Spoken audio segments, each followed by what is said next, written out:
Welcome to Philoti, the place where I was born and died. My parents baptized me Stephanos Psaras, but you can call me Loumbas, just like everyone else. This church is my greatest pride, and I will tell you the story of how it came to be the only church of Naxos with a bell tower. You have to know that back then, this was strictly forbidden by the Osmanic authorities. They will not even let us teach our children how to write our own language. So how could this be? The secret is written here on the wall. See that marble plaque over the door? It says, "Κάνε το καλό και ρίχτω στο γυαλό." Do the good and throw it into the sea. It means, act from your heart and leave it to God to reward you. Are you ready? Then let's go.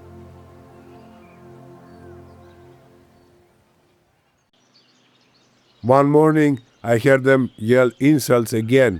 The two teenage boys parading around with their polished swords. These damn fools wouldn't stop taunting my poor boy Georgi for being a Turk. Αφήστε τον ήσυχο, διαολεμένοι μπάσταρδοι. They fled into their house. I helped Georgis to his feet. Είσαι καλά, παιδί μου? Είμαι καλά, πατέρα. This moment sealed my fate, but I would only realize that 30 years later. But I am racing ahead. Come on, let's leave this horrid place and start from the beginning.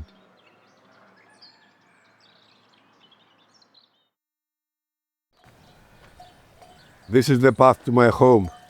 I have walked it so many times, it seems like one never-ending journey. Except for this one time. I remember this one like it was yesterday.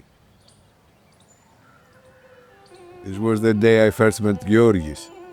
It was the day of St. George in the week before Easter in the year 1690. It had been a dark and stormy night when the shouts of my neighbor woke me. I had ended our gorge down on Kalados Bay, down by the sea. A ship had crashed. He yelled against the howling storm, and there were men swimming for their lives in the towering waves.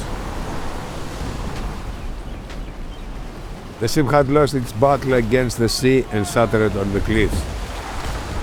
You could hear the poor souls fighting for their life in the waves. But the sea was merciless that night. Everyone on the ship died but for 5 sailors and 1 boy. Georgis had hit his head badly against the rocks. He was almost dead when I found him on the beach. They told me to leave him to die, these heartless cowards. Μπορείς να μείνεις εδώ μέχρι να σε φάνει η γλάρη. Ναι, χάσου και ψόφα, Λούμπα. I told them to, well, you know what I said. It takes 3 hours for a strong man to walk from Kalados to Philoti. Georgis and me, it took us 6 hours. Not even a donkey they wouldn't give us. But we made it, step by step. How could I leave this boy? Follow me. I promise you we will be faster.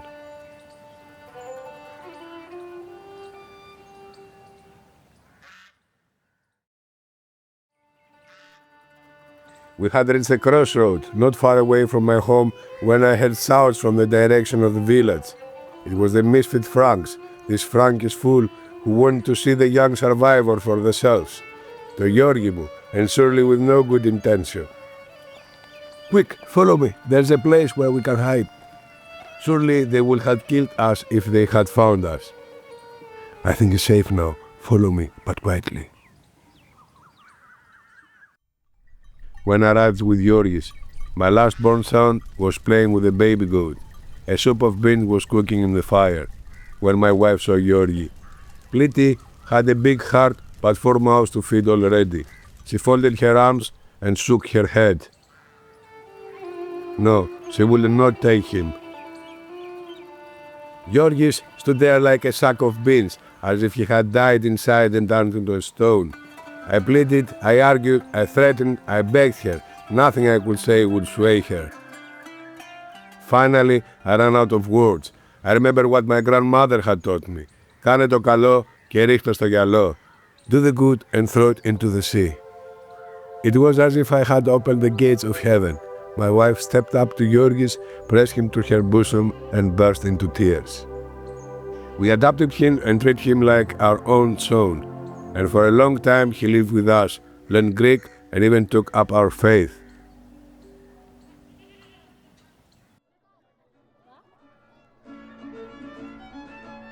My Yuri had turned into a splendid man. He had found a place in everyone's heart. Everyone had accepted him as our own. Everyone except the Barocci. This is where we drank and danced all night when Georgis finally left. The day after the Turkish voivode had surprised us. O Georgis Mas was actually the son of a wealthy and powerful family in Constantinople, he explained. My wife refused his money. I'd rather keep the boy, she cried. But I knew it was for the best. My boy was meant for greater things, with a mind and heart as clear as water.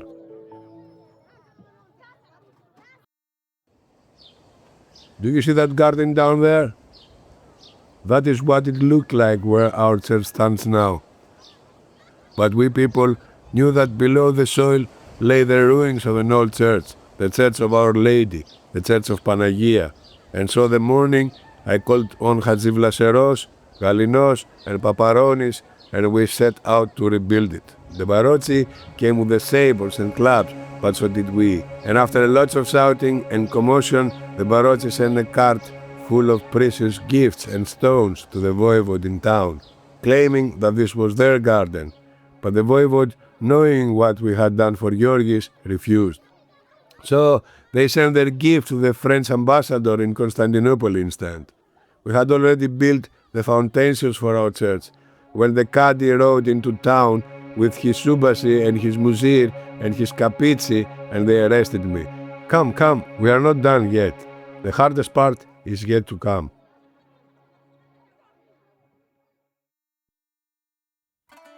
The Barocci had been lying in their shadows, waiting in their pyrgos, lurking like a snake. Then came the day when they finally got their revenge. I was taken to Constantinople and thrown into the dangers below the Topkapi Palace. Accused for rebellion, there was no hope for anything less than the death sentence. To the judges, I was nothing but a poor old man from a small island. For weeks, I tried to accept my fate in the damp cells. I was 65 years old, and 2 months in the dungeon are more than a young man could take. But I put my faith in God and held on. Then came the day of judgment. Come on, join me.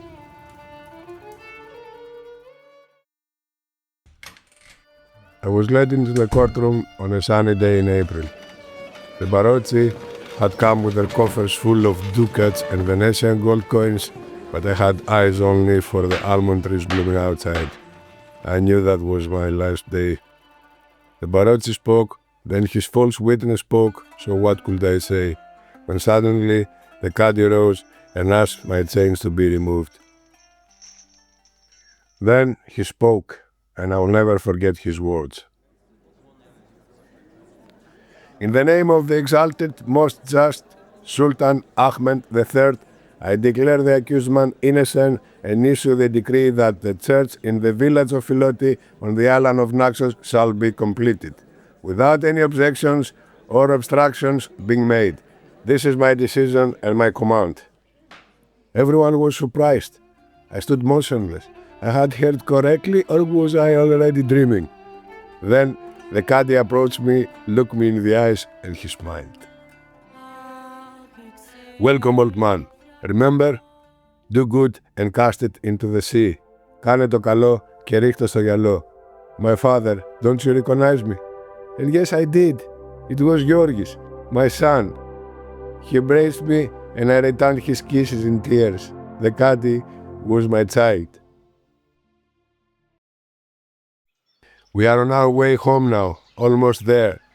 Georgis, my son, took me home to his palace and he nursed me back to health, like I nursed him a long time ago. After a month, he sent me back home with 2 suitcases of money, a bag full of gold, and a nice shiny pistol. My father, he said, this decree signed by the Sultan himself confirms your right to take as much land you want for the church without anyone being able to stop you. This bag full of coins is from me. Half of it is for you, and with the other half, you will build the church's bell tower. And here is a pistol to shoot anyone who dares to stop you. When you arrive, fire 2 shots at the Franks for me. So I finally returned home from my long journey. News had already spread of my arrival, and when I walked on that street dressed like a king, the whole village came to greet me with drums and music. Come, it's time to end the journey and return home. The next day, I took back the vegetable garden they had taken, and I marked a large courtyard on the ground, and everyone went back to work. And look what we built. Paid all for my son, Georgis. The bell tower was made out of marble like no other. The Barocci were hiding in their palace like frightened dogs when I walked up to their gates. I took out my pistol and fired 2 shots into the air. On August 15th, in the year 1718, our church was finished.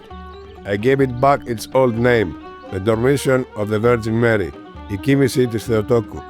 Since then, we celebrate this day every year with a very big festival. The people of Philoti show their bell tower to strangers, pointing out the marble plaque over the door. I hope that you now understand its secret. Remember, κάνε το καλό και ρίχτω στο γυαλό. Do the good and cast it into the sea, and you will be fine.